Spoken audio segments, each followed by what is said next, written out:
Hello children, welcome back to my channel Komal Verma classes. आज हम exercise 2.2 का 12th सम करेंगे। 15 years from now Ravi's age will be 4 time his present age. What is Ravi's present age? बच्चों, उसने ये बोला है कि 15 years फ्रॉम नाउ, अब से 15 साल रवि की एज 4 गुना अपनी प्रेजेंट एज से होगी। अब हमें प्रेजेंट एज तो पता नहीं है, तो हम क्या करेंगे, let the present age be X. Present age be X. अब आगे उसने बोला है कि 15 years फ्रॉम नाउ, अब एक्स है प्रेजेंट एज, 15 साल अब इससे उसकी एज कितने गुना हो जाएगी, 4 times is present age. Present age हमारी क्या थी, एक्स, कितने टाइम्स हो जाएगी, 4 टाइम्स, तो क्या लिखेंगे 4x।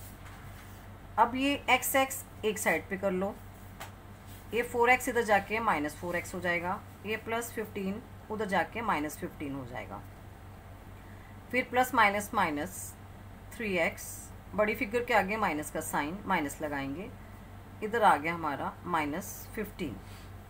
अब माइनस से माइनस बच्चों कट गया, ये आ गया हमारा 3x = 15 और x = 15/3।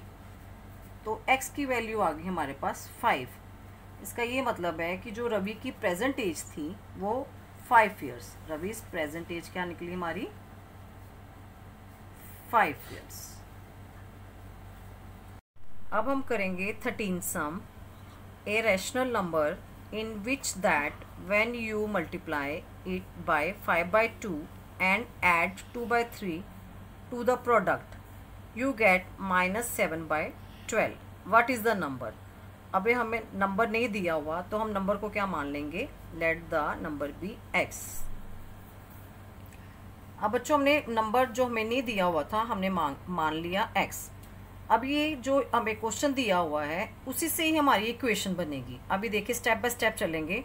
ए रैशनल नंबर हमने मान लिया x in such that when you multiply it मतलब कि नंबर को आप एक्स से मल्टीप्लाई करोगे, किससे, 5/2 से। 5/2 को x से मल्टीप्लाई करा, multiply by x and add 2/3। अब इसमें क्या ऐड करा बच्चों, 2/3, जो हमारे पास रिजल्ट आ गया यू गेट -7/12। ये इसी सम से हमारी पूरी इक्वेशन बन गई कि हमने रैशनल नंबर x मान लिया, फिर उसने बोला जो रैशनल नंबर हमने x माना उसको 5/2 से मल्टीप्लाई करें। हमने 5/2 से मल्टीप्लाई कर दिया and add 2/3 to the product. 2/3 हमने ऐड कर लिया और रिजल्ट किसके इक्वल हो गया, जो हमें दिया हुआ है, यू गेट -7/12। अब 5/2 multiply by X, 5/2x plus 2/3 as it is उतार लेंगे, -7/12।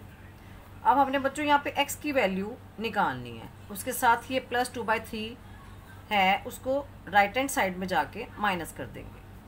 पहले इस फिगर को लिखना होता है ऑलवेज, प्लस 2/3 उधर जाके -2/3। अब क्या करेंगे, 12 और 3 का एलसीएम निकालेंगे। 12 और 3 का एलसीएम हमारे पास कितना आ गया,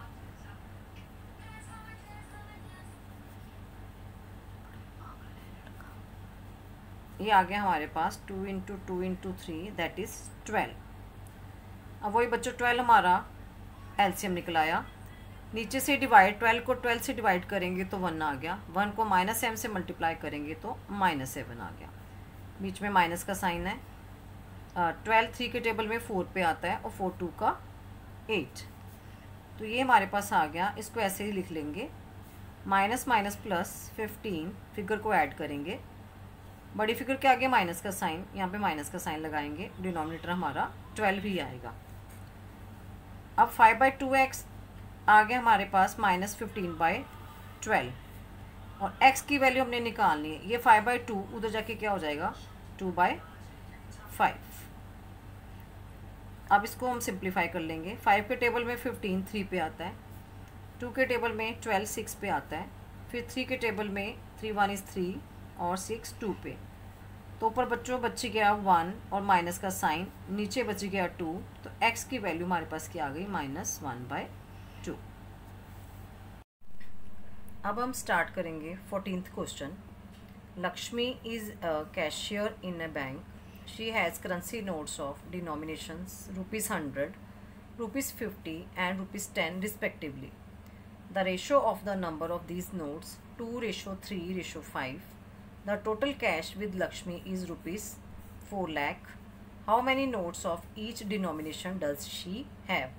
बच्चों उसने बोला है कि जो लक्ष्मी है वो बैंक में कैशियर है, उसके पास करेंसी नोट्स हैं, वो किस फॉर्म में हैं, कुछ 100 के नोट हैं, कुछ 50 रुपीज़ के नोट हैं, कुछ 10 रुपीज़ के नोट हैं। उनकी रेशो है 2, 3 और 5। 100 रुपीज़ की रेशो है हमारी 2 और 50 रुपीज़ की है 3 और 10 रुपीज़ की है 5। जो उसके पास टोटल कैश है लक्ष्मी के पास वो 4 लाख रुपए हैं, 4 lakhs. How many notes of each denomination does she है? अब हमें ये बताना है उसके पास 4 लाख जो टोटल मनी है उसमें कितने नोट 100 रुपीज़ के हैं, कितने 50 हैं और कितने 10 के हैं। टोटल मनी बतानी है हमने। अब हमारे पास नोट्स का नहीं है, कुछ नहीं दिया हुआ है, तो हम उसको x मान लेंगे। Let the notes denomination of notes be x। और उसकी रेशो क्या है बच्चों? 2:3:5। इसका ये मतलब है कि लेट द